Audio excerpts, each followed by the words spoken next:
Good afternoon. Welcome to the Utility Special District meeting. Today is October 15th, 2025. The time is 5:42. Madam Clerk, Chairperson Shirley Lanier, here. Vice Chair Kashamba Miller Anderson, Present. Board Member Bruce Guyton has provided notice to the City Clerk's office that he will not be in attendance at tonight's Utility Special District meeting. Board Member Glenn Spiritus, Here. Board Member Priscilla Davis Penier, here. Ex officio Board Member Mayor Douglas Lawson, Here. City Manager Jonathan Evans, Present. Acting District Good evening. Clerk Deborah Hall is present. District Attorney Don Nguyen. Here. District Finance Director Randy Sherman. Madam Chair, you have a quorum. You may proceed. Thank you. We will have a moment of silence followed by the Pledge of Allegiance by our mayor.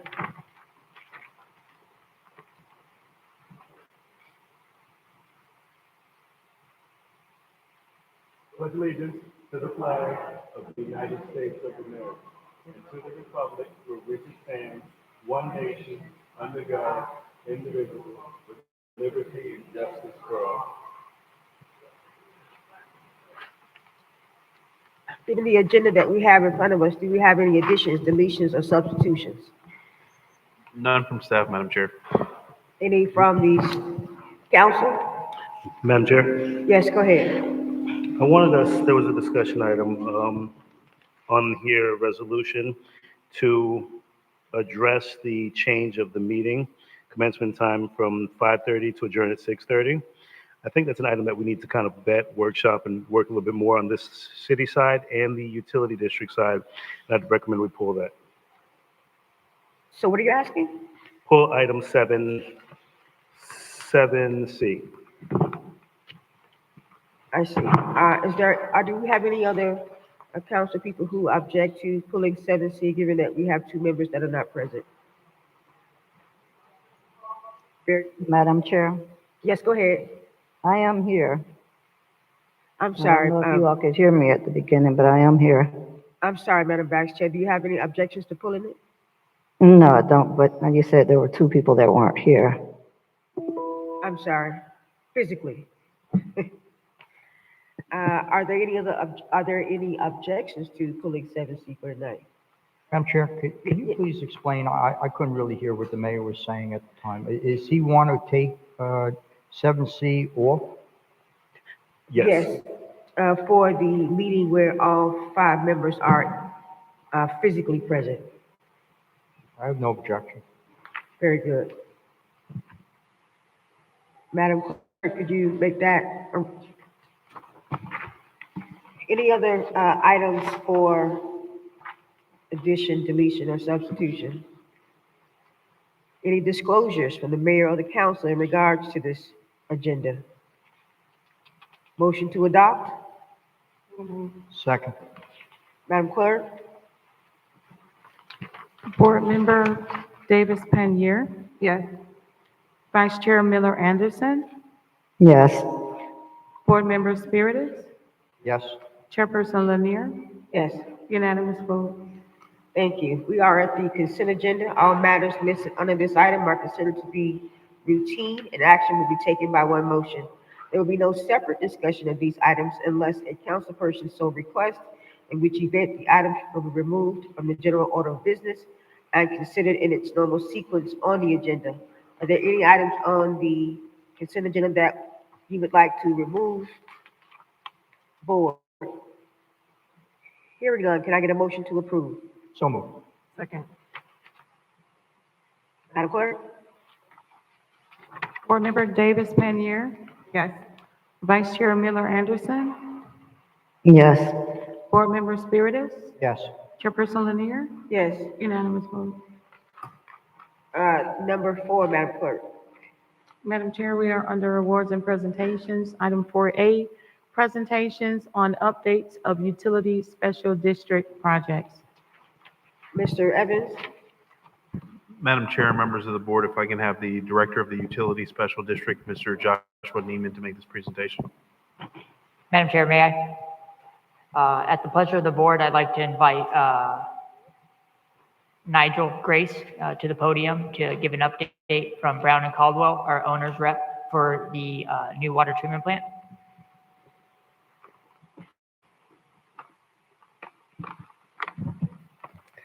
Good evening, Madam Chair, board members, mayor, and staff. Nigel Grace with Brown and Caldwell. The activities are progressing. The well drilling activities are moving forward as expected. The JV is in the process of mobilizing for the recently approved injection well. The big item that's currently under development is the development of the guaranteed maximum price proposal for the water treatment component of the project. Bid opening for the first tranche of bids occurred on September 25th, and it's going to continue in phases through October 20th. The JV had originally envisioned that bid opening would conclude by October 8th, but at the request of some of the prospective membrane process bidders, that was extended until October 20th. The JV is in the process of compiling the bids, and once the last bids come in, then the expectation is that they're going to conclude their evaluation process and submit a draft GMP for consideration by the city. Once that draft GMP is received, that's going to kick off the review and negotiation process, which is expected to, be a back and forth process through several cycles. The expectation is that that will conclude in a satisfactory outcome that allows the city to bring forward a GMP for consideration by the board. It's not clear exactly how long that process will last, but the general expectation is, given the complexity of the components and the anticipated negotiation, that could take potentially 3 months of activity, potentially less, but it could be 3 months of activity. That's the single largest component of the work. Besides that, the remaining components that would have to be brought forward at some point in the not so distant future would be the raw water transmission and the finished water transmission components. I believe the raw water transmission component is currently out in the market for bids, so those components will follow fairly closely. But the water treatment plant is really the big complex one that is currently under development, and we expect should be delivered to the city for review sometime in November. Any questions for Brown and Caldwell? Yes, Madam Chair. Yes, go ahead. Okay, so with respect to the exit ramp, which we brought up previously at a previous meeting, I still believe that we should move in that direction. I think it would take approximately 4 to 6 weeks to prepare plans and specifications to go out to bid. I think since we're going through the GMP, clearly every contractor, every subcontractor, and every supplier is now familiar in getting their numbers together. So in a 30 to 45-day period, we will get responses from the bidders. So I think it's in our best interest to take the exit ramp and put this out to bid. I think that we'll get better pricing if we do that. Okay, so is that a question? Well, you gave me some dates, and I know that you think it's going to put us behind a year, but I don't believe so. I think we can do it in a quicker period, and I think we should move in this direction. Right now, I don't think we should sit back. We have to have a plan B in case this comes in a lot higher than we think. And we should start right away, because every day that we wait is a day that we're going to have to wait longer if the GMP comes in higher than we expect. Yes. They just elaborate a little bit more on the process that will be involved. The design that's been developed and it continues to be refined. In fact, the board approved the design completion in a recent board meeting, I believe in August. That design development from 90% to 100% is ongoing. With design build, it's typical to progress with construction when the design is still ongoing. With a public design bid build, you'd need 100% complete design documents to be able to initiate an advertisement process. Those documents are not currently available. In addition to that, even if they were available, the front-end documents would have to be reconfigured to align with a design bid build methodology. That will require additional work by the design engineer to pivot from a design build to a design bid build model. That will take time. When you stack on top of that the time to negotiate, that redirection of the design, the advertisement process, the bidding duration, and so on and so forth, you're going to be extending the time beyond. We're literally at the threshold of receiving a GMP. We expect that the GMP will be received in a few weeks. What's period, right?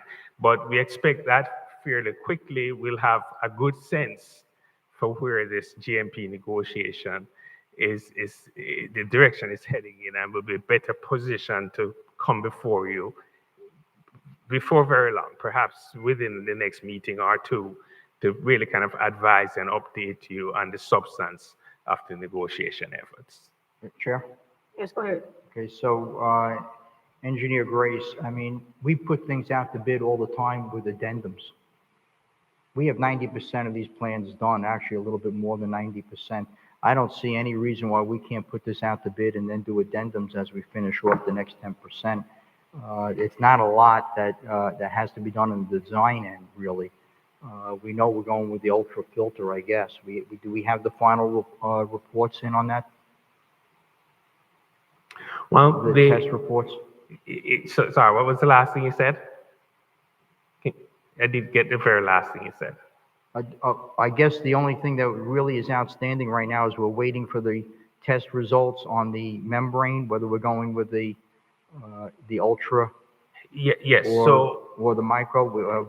Have we gotten a response on that? Do we know which direction we're going? Yes, there are a few things that is certainly one of them. That pilot effort has been concluded, was concluded in August, I believe. That effort to update that component of the work is ongoing. That's part of the work that's being done.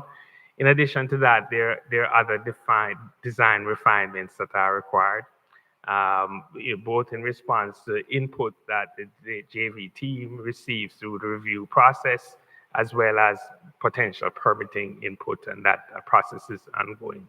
So this design completion effort is essentially going to collectively address all the changes, whether it be through the pre-treatment pilot efforts or comments that were provided on the 90% or permit review comments. There's a whole collection of items that require design development.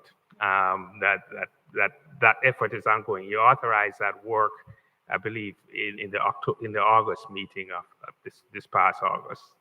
Chair? Yes, go ahead. All right, so the pre-treatment, which way we're going to go in the pre-treatment can certainly be done in an addendum. We can give options on that and do it in an addendum. I just think that we have to make sure that we get the biggest bang for the buck for the people that are paying for this plant. And the best way to do that is to have competition. More competition, the better the price is going to be. I mean, that's just Correct. Simple science. Correct. Competition is the foundation of getting a good price. Absolutely. Okay, thank you. Madam Chair, Yes, go ahead. I agree that we definitely are trying to make sure that we're getting this water plant for the best cost. And I want to be transparent to the residents because I was, a little taken back when we were told that we would have the GMP. And then recently I was told that we would have the GMP, but then we would that wouldn't necessarily be it because we would have to negotiate. So, you know, residents that are expecting to hear a price, you know, at the next couple meetings, that's not going to happen because once we are finally presented with the GMP, then it goes to negotiations. Confirm?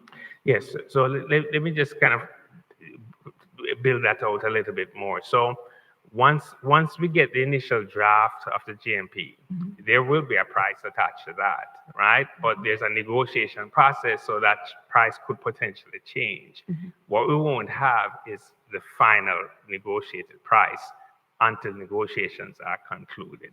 So there will be a price, and we can certainly update the board on the status of the negotiations and the price, initial price, and how it progresses to be able to inform the board and the public of just how that is progressing. But yeah, the price will be a component of the initial GMP submittal. It just won't necessarily be the final price. And once we get the price, Manager Evans, Madam Chair, once we get the price, how do we determine the cost of running the water plant? Like, what is there an amount that's associated with that? Once we have this top of the line water plant in place, you know, how do we determine what the cost is going to be to run it, operate it, hire people to be in it, maintain it? Can you explain that and how does that? Madam Chair, if I may. Yes, go ahead. So one of the elements that are provided for as part of the agreement with the JV and the owner's rep is that they do look at the cost of operations and the costs associated with operating and maintaining the plant. So I will prefer to defer to Mr. Grace as it relates to the cost, but we know that you are going to see increased operational costs just based on the technology that you're deploying, the amount of electricity that you'll be utilizing for the treatment process, but that all goes into account when they are designing the plant. Now, there's some efficiencies moving from the lime softening process to the nano process and reverse osmosis, but there is calculations and information that the owner's reps have been working on concerning operations. So, Mr. Grace, if you want to take that question. Yes, the three main components of cost would be labor, chemicals, and power. And What was the second thing? labor, chemicals, Chemicals. and power. An estimate of the operating cost was prepared several months ago by the JV, reviewed by us. In fact, within the past week or two, I requested that they prepare an update to those operating costs. A number of things have evolved in the design, some that could result in cost reduction, some cost increase. So we need an update to see where things are landing based on the established process. So that we expect to receive an updated cost estimate in the not so distant future. What I can say is that the original cost that was estimated earlier this year was shared with, the city's financial team as part of the whole kind of rate forecasting process. So the financial projections, would presumably incorporate kind of the cost to run the facility. But of course, as design components change, the cost can vary. So I think it's time to get an update on what the operating costs would be to see, what the net impact is of some of the changes. We expect that the costs could come down somewhat from what it was previously, but we need an updated estimate to be more definitive. Madam Chair, Yes, go ahead. Mr. Evans, is it possible for me to get that cost from 7 months ago so that I can have it to compare to once we get the updated one? Madam Chair, if I may, Yes, go ahead. we can provide that to the board. Thank you. I think that we had this conversation before in regards to what that looks like in terms of going out to bid. Could you give us just a brief, small explanation in terms of what that means? We understand now that we have people who are in place that are giving us information in regards to what the water plant is going to cost us. We're looking at seeing if when we move forward, can we get a better price for it? What does that look like for the city? Okay, so in looking at the cost that you're going to get from the JV, there are two major components to the cost. One is what you qualify as direct costs, right? That's the actual cost for subcontracted work to build the plant. The other cost component are indirect costs, the management. You know, in this case, they're probably going to have potentially dozens of subcontractors that have to be managed. It's going to take a team, resources, trailers, cleaning services, etc. And then you have the cost for the bonds and insurance and those kinds of things. You're going to have the cost for the bonds and insurance no matter how you do it, right? You're going to have the direct cost because the direct cost through the JV's procurement was also competitively bid, right? So that's competitive, right? So the component of the cost that is not competitively bid would be the indirect cost, the cost of managing the work.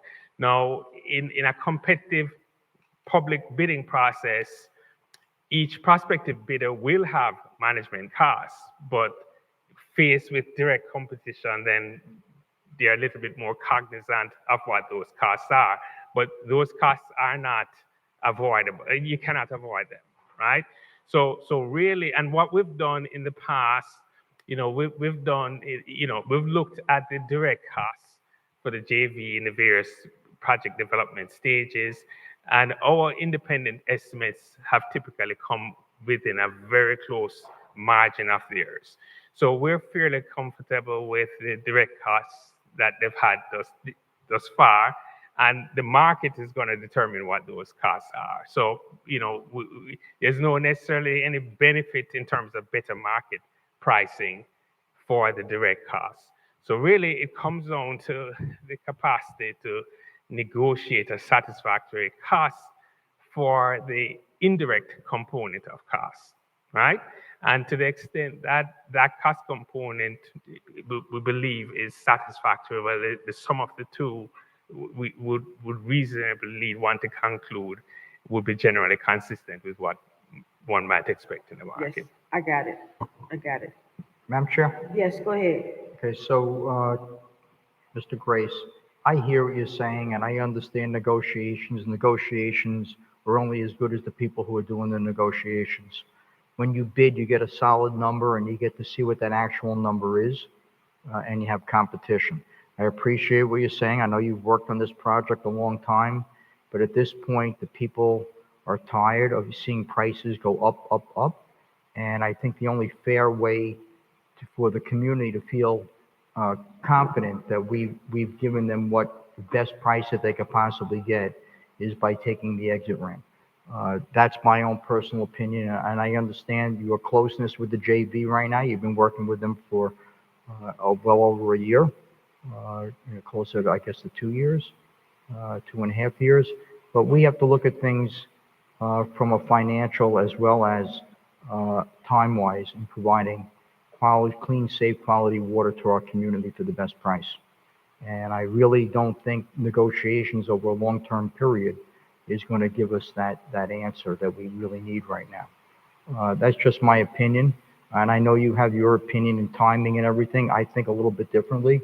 I think it can be done in a much quicker time. I know you're concerned about maybe adding on an extra 6 months or a year, but I don't think it's going to take that long. I think it could be done, especially with our new staff right now and yourself. I think we can do it in a lot less time. Madam But Chair? thank you. Yes, go ahead. So go ahead. And I'm in agreement with the colleague that we do have to make sure that this price is right. So even with negotiations, I hope that, you know, they're coming with a good price, because I'm definitely willing to consider some other options as well.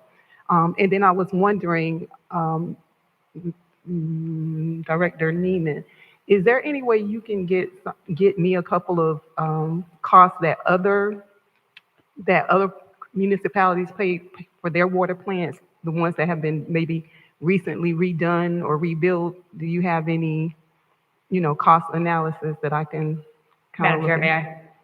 Absolutely. I think the one thing that we do need to take into account is this is a greenfield water plant, meaning that it is at a virgin area. There's nothing there that will support the current plant.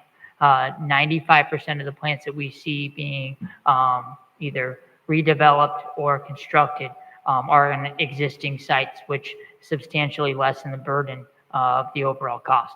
And so by all means, I will work to get you those numbers. I can't say there will be apples to apples, but what we can do is be able to compare the different components to make sure that we're paying for those components equal to what the market is showing. Exactly. Thank you. I think that this is something that certainly should come back to the board.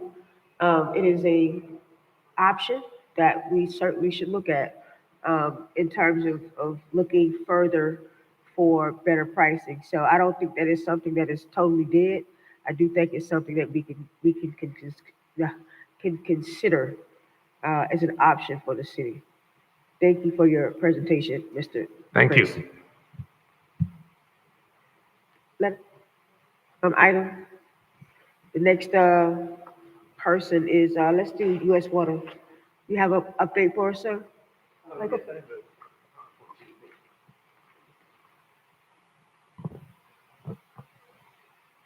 Just a brief update on where you are in terms of your contract with the city. Yes, I was going to give a project update just a second, D2 next here. Just wondering if someone can give me assistance here to make sure I get the right port.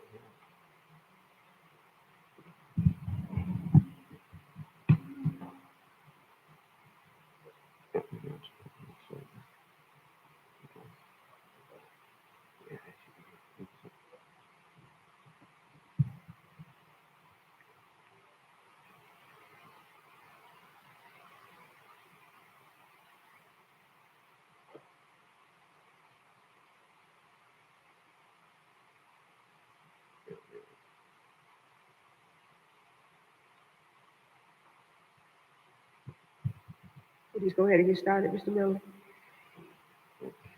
So anyway, well, thank you. I want to say good evening to the chairwoman, the board, as well as the mayor and the administration. Thanks for having us. My name is Mike Miller. I'm the project manager for U.S. Water, and we're currently rehabbing the existing plant. And this is my update for today. We have a transition plan that we put together that Josh, the executive director, and I have discussed. On October 1st, we handed off operations and compliance to the USD staff. We are still on the site from the compliance operations distribution standpoint in the event that there's for advisement and in the event that they need any emergency help. And we think that this is be good as far as to maintain the continuity over time as our contract ends in December. The objective that we're trying to get to, again, is the system reliability and water quality, which we feel like we've done a good job as far as getting to that point, but we still have some work to do. And we think that handing it off to the USD staff at this particular time will give them time and us U.S. Water time to observe over the next couple months to make sure that the staff is well trained and understand the operational process as well as the maintenance. So as far as the deliverables, we will have a report at the end of this contract, as well as the updated maintenance schedule, which I'll talk about a little bit more later on. As far as compliance tracker for all the compliance deliverables to DOH, FDEP, whomever, we've already met that objective. So the compliance is pretty much transitioned all the way over to the new compliance manager, Charlotte Neville. And we will have a list of the vendors and service providers also for them. And the last bullet you can see there, the icon, we are recommending that, again, that we continue work on the filter maintenance as well as the chemical feed dosing and valve exercising. These are some milestones that we put together as far as when they'll make the transition. And as you can see for yourself, December 5th is going to be our last operating day. But and so if you can see in the compliance section at December 3rd, I have that highlighted because that's already been taken care of. So we feel pretty confident that we can meet these milestones. The board has some concern about training. This is a list of the training that we have done since we've been here. You'll see the orange colored block chloramine. That's to be scheduled. We had hoped that we would be able to train this week, but because of scheduling conflicts, that's been pushed off to next Wednesday. But some of these training modules, we've actually done more than once. I'm just going to go through the equipment and asset status because there's 125 different items that we put our hands on, and to be able to go through them all would take too long. But one thing I do want to point out is that the major components, we've done quite a bit of work and done quite a bit of progress. The yellow, when you see the highlighted items in yellow, is basically either out of order or another contractor is working on those. But again, this is 125 different items, and you'll see for yourself it's pretty extensive. We're happy about the work that we've been able to do on the wells to be able to have enough supply for the city. But as you can see here, let me go back. On the yellow, you see the filters. Again, I have a separate PowerPoint for that, not PowerPoint, but a separate slide for that. And we'll get a little bit more in depth on that. But you can see this is the several different items that we've been working on.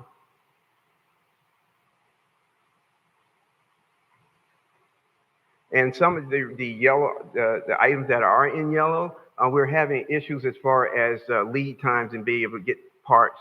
And because the plant is so old, sometimes we have to do a lot of some heavy research just to try to locate parts for the plant.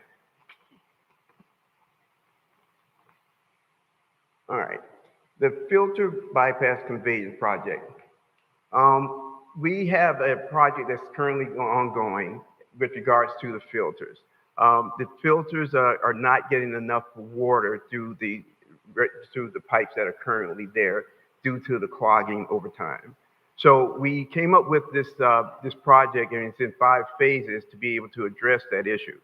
The first phase was to actually develop a filter piping system in order to be able to start to work on filters 1 through 8. And I'll show you some pictures immediately after this that will make that look clearer. Phase 2, clean and replace the filter piping 1 through 8 and replace the media. We're currently actually actively working on that. And that takes a lot of time. It's a lot of different things that come into play, but I think we're making good progress on that. Phase 3, 4, and 5 will be dependent on how well phase 1 and 2 goes. Well, phase 1 went pretty well. Phase 2, there's still some concern as to whether or not we'll be able to get enough of the water through the treatment system to the filter. So that is a big concern right now, but the work that we're doing currently on the first filter bays, filters 1 through 8, will determine whether or not, well, how far we can go or should go with items 3, 4, 5. This is just a schematic of actually how we're going to approach it. This project, top phases in the note section on the top left, it explains, describes the phases. To the bottom right in the legend, the colored lines correspond to the lines that are actually on the diagram themselves. Some of the challenges that we see, of course, is the water quality impacts that this can have, as you can see, based on the amount of water that we can or cannot get through there. And also with the filters not being in the best condition, these are some of the things that we're concerned with as far as how it affects the water quality. The second is pipe condition, and you'll see a little bit later on with regards to the condition of the pipe, why that is a concern and why this needs to be repaired or maintained as soon as possible. It has an effect on how much on our demand, as well as let's say we have a free burn going, chlorine burn, and we need the water in order to be able to do the unidirectional flushing to clean the pipes, to flush out the pipes or scour them. Facility age, of course, again, some of the valves may break, they may get stuck open, they're closed position, and that could lead to some detrimental situations for the plant and the city. And as well as the supply chain issues. There should be supply chain, I apologize for that. But the lead times we're seeing they're having a great impact, and a lot of the businesses also have some uncertainty with the tariffs that are being placed on a regular basis on some products. This is phase one. This is a picture of the construction. This is heavy industrial construction. No municipality typically would do some type of work themselves. They normally have a contract and do this. One of those pipes, just one of them, let's say one length, could be way up to 10,000 pounds. So this is some heavy work, and you got to have skilled people in order to be able to do this. And this is just another view. Okay, I know it's kind of hard to see, but this is one of the filters, right, that we started. And if we go in chronological order, number one is where it started out, right, from its normal condition of operation.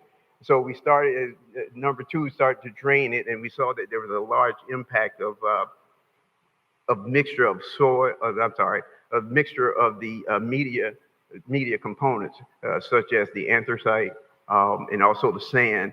And actually, it should be layered in order to be able to provide the filtration that you're looking for. And number three, you can see as we were able to get all of the old material out. And number four, that's where it looked like before we actually start putting rebedding. So here's filters 9 through 16, which will be a part of phase 4 if we get there.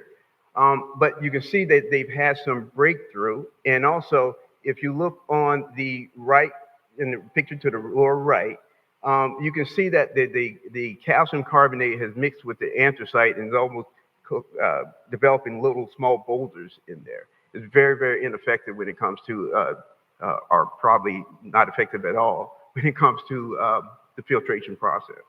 And that's why this is so important that we get this maintained as quick as possible, or rehab. This is the filter gallery, and we just wanted to kind of give you guys a general idea of exactly what we're having to deal with and why sometimes we have a schedule, however, the plant has its own schedule. So if you look at like in picture number 1, it gives a clear idea of what we are having to deal with a lot of the piping. And that's why if we go back to the conveyance project, we're looking at phase 3, where we would have to take a piping and have it above ground, because we don't know what is underground, and it's been so many years and so long, that probably would be the best option to go, as opposed to trying to go down and to kind of clean those pipes. Because again, you can see that right there, the restrictions that you're having in some of the pipes. So our recommendations, we think we need to extend this project at least for 6 months, because number one, it's already funded. Number two, it's going to take that amount of time because we're having issues again, like I was saying, with lead time and getting certain parts in, and the work in and of itself is taking quite a bit of time because it's very meticulous and very arduous trying to clean up all of that the calcium carbonate that's built up over the years, and it's been like that for a while, I would say. With regard to our staff, it would just be our maintenance personnel. We wouldn't have a presence on the plant, to be just like any other contractor, to finish up the work. Because I feel personally, given our knowledge of the plant and given that this is the design that we have, I just like to see it done and done properly because it is going to have a major impact on the water quality. And again, as I say, also with those demand challenges. So that's all I have. I'll take questions at this time. Any questions for U.S. Water? Thank you so much for your presentation, Mr. Miller. Thank you. Global Tech. Brief. We just want to know about the wells and where we are with them in terms of the new ones we're working on. Okay, so, well, Dave Schumann is the project manager and he's not today, so that's why I'm here right now. So my name is Andrea Medina. I'm the process mechanical engineer of Global Tech, and I've been working in this project since day one. So I'm just gonna give a brief summary of what we're doing right now. So we are doing the rehabilitation of 5 wells. We have completed 4 wells right now. We have 2 wells this week for disinfection. After disinfection, we're going to do the bacteria collection. That's going to happen next week. And also we are doing, acidization for 2 of these wells. And that's gonna happen after we finish these wells that we're working right now, which are 921 and 961.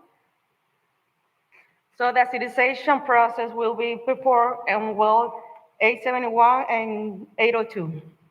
The other well that we're working for the mechanical rehabilitation is well 805, and we're deciding what to do with this well, if we're going to perform acidization or if we're going to do only disinfection on this well. So for the hydraulic model, we are waiting to put back on service all of these wells to collect the data and finish the hydraulic model. For the monitoring well, we had a meeting with Riviera Beach. We decided where the location of this monitoring well, but we're going to do that work after we finish with all these 5 wells that I just mentioned. And also, we're working in the additional work. We are in discussion with Riviera Beach, and we're doing a list of additional work that might be done with this project. And that's it. Any questions? Any questions for Global Tech? Thank you for your presentation. Last, Ms. Thank you. Haskell. Thank you.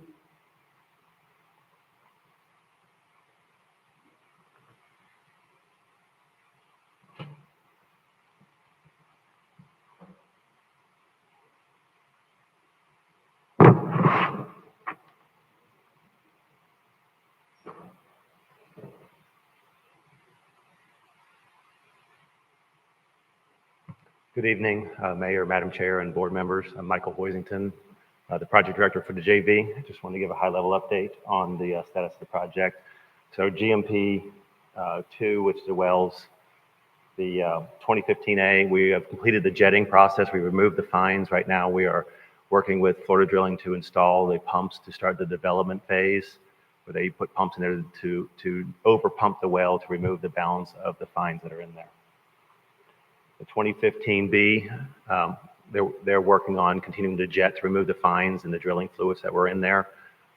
That process takes about 2 months to remove that and come up with a good water quality to be able to supply to your future plant. FAS1, which is there at Avenue L, because of the low yield, the team decided to go further, 100 feet further. So we drilled the pilot hole to 1,700 feet from the previous 1,600.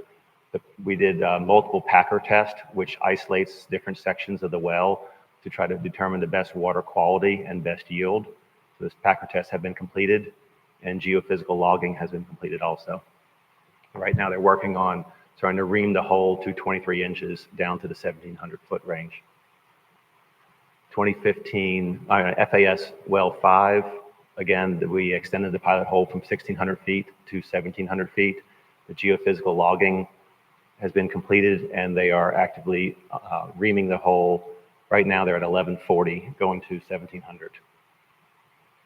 So GMP3, which is the balance of the 4 FAS wells, FAS2, which is there at Blue Heron and Avenue R.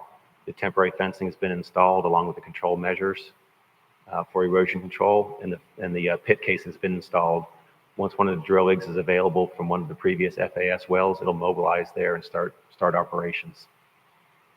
Then the deep injection well, they've been installing the pit casing this week, getting ready to mobilize the drill rig over this future hole. So the pit casing was worked on this week, and along with that, the casing material has been being delivered for the future well.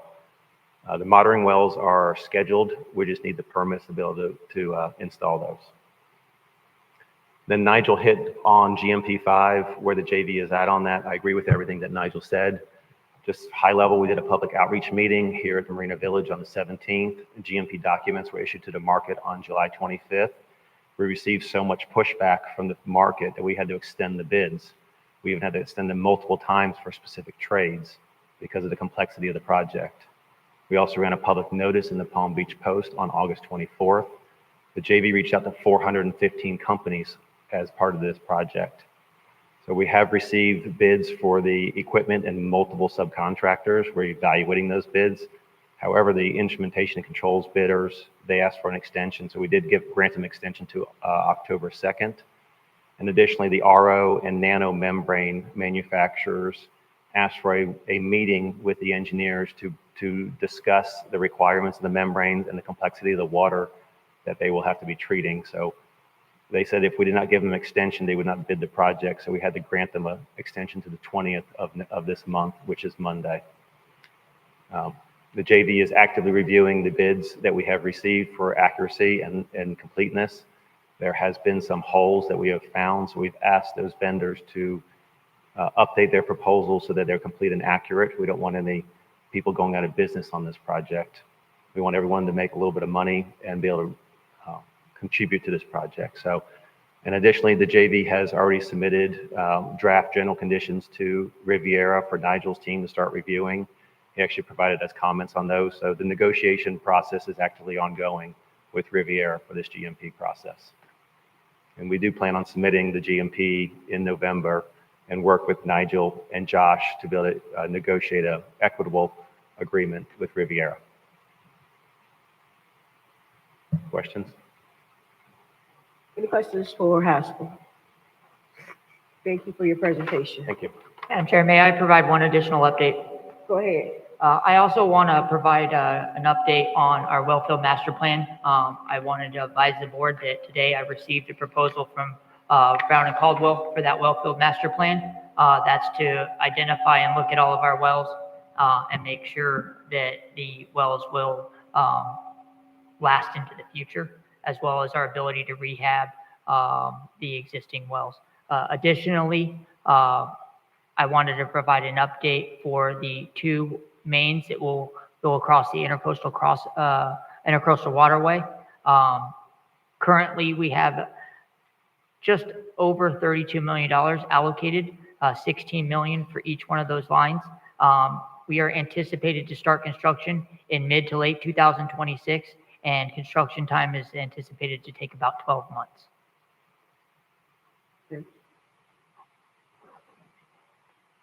All right, let's move on to the next item, which is the platform dashboard.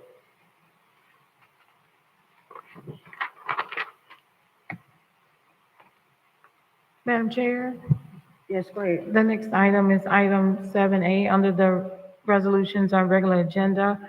Resolution number 31-25 UD, a resolution of the Board of Directors of the City of Riviera Beach Utility Special District, Palm Beach County, Florida. No.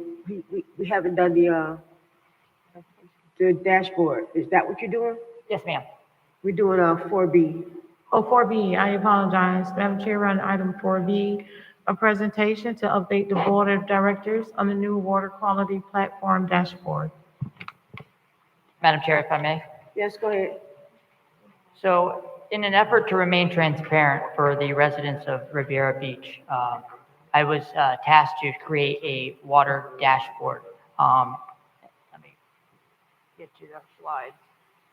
And so what that water quality dashboard will do is it'll allow our residents to find one specific location where they can go at any time and find real-time data that is either coming from our water treatment plant as far as what we call POE or point of entry. They'll also be able to see real-time data as far as our THMs, which are trihalomethanes, and also our lead and coppers. This will be real-time data that will, as soon as our staff collects it, it'll be immediately uploaded into the computer and allow residents to see it. To go through a few of the different items, there'll be 4 different pages. The first page will consist of our disinfection byproducts. As you can see, it shows our average our average HAA5s, and then the locations of each of one of those testing sites. Moving to the next page, we will have a page for our raw water wells. This will be able to show residents how many wells are in service, how many wells are out of service, which wells have passed their monthly bacteriologicals, and which ones have not. Moving to our third page, this is a page for our point of entry, which is the water leaving the water treatment plant. This will allow residents to see their average pH, their average chlorine residual, as well as their average color, which are indications of what is leaving the plant compared to what is at their physical house. This is really a way to remain completely transparent with what's leaving. And then finally, this is just an overview of some of the same stuff as far as we were talking about before. Now, I don't have it in this slide, but I do want to talk about one of the things. I recognize what an HAA5 is. I recognize what a THM. I know what a POE is. But a lot of our residents, we don't understand those terms. I do it for a living. And so the first page that our residents will find in here is a overview and to define all of these terms and an example of how to read them to make sure it's in layman's terms. And that way they understand what they're looking at. And it's not just something that we put up and is never looked at, but something that residents can go to and really provide them valuable data as far as what's going on within the utility, in specific, the water quality that they have at their homes. And with that, I'll take any questions. So when will this be operational? I'm sorry? When will this be operational? Monday morning. Monday morning? Yes, ma'am. Okay. I did not want to roll it out midweek. It's ready now, but I planned on rolling it out Monday morning with our communications team. Okay. Any other questions about the dashboard? We're going to take a pause for our public comment. Do we have any comment cards? Madam Chair, we do not have any public comment cards. Let's go to the next item.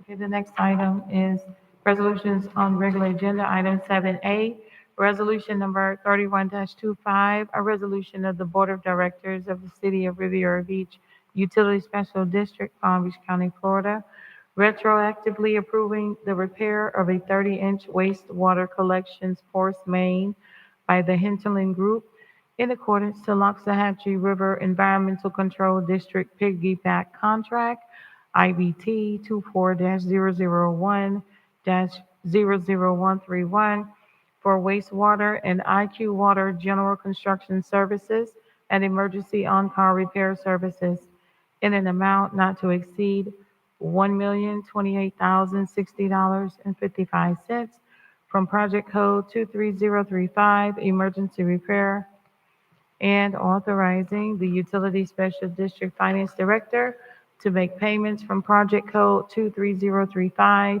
in an amount not to exceed $1,028,060.55 and providing an effective date. Madam Chair, we don't have any comment cards on this item. The acceptance of the cards is closed.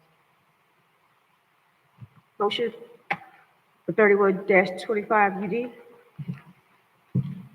So moved. Second. Mr. Evans? Madam Chair and members of the board, if I can have the Director of the Utility District, Mr. Neiman, to make this presentation. Madam Chair, if I may. Yes, go ahead. So the item in front of you, 31-25, is for work that occurred prior to the prior to the Martin Luther King Jr. Parade, we had an FDOT contractor hit a large force main. In response to that, staff contacted the Hinterland Group to come and fix the force main, as well as remove about 48,000 gallons of waste that was let out into the environment. Of that 48,000 gallons, 47,000 gallons was actually recovered. I've been working with legal, our procurement department, as well as our risk. And in order for us to go after the contractor that made this mistake, we have to first pay this invoice to Hinterland. One other thing that we did do is we verified that our utility locator did in fact locate this force main correctly. We have documentation of that, and which will substantiate our and help our ability to recover these funds once we make a payment. So after we do pay for that, how long does this process take before we recoup our costs? I don't want to give you an answer because I do not know. It could be anywhere from 4 weeks, but like any insurance, claim, it could be a long time. So is the insurance involved with this? The city's insurance involved with this, Madam Attorney?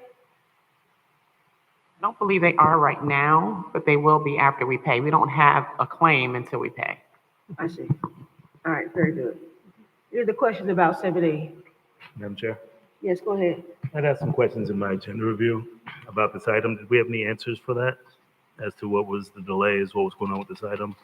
Why is this just coming back before us? Madam Chair, if I may. Yes, go ahead. I believe that item was in the queue and was being dealt with from the previous risk manager, and then we had some transition in that respective position.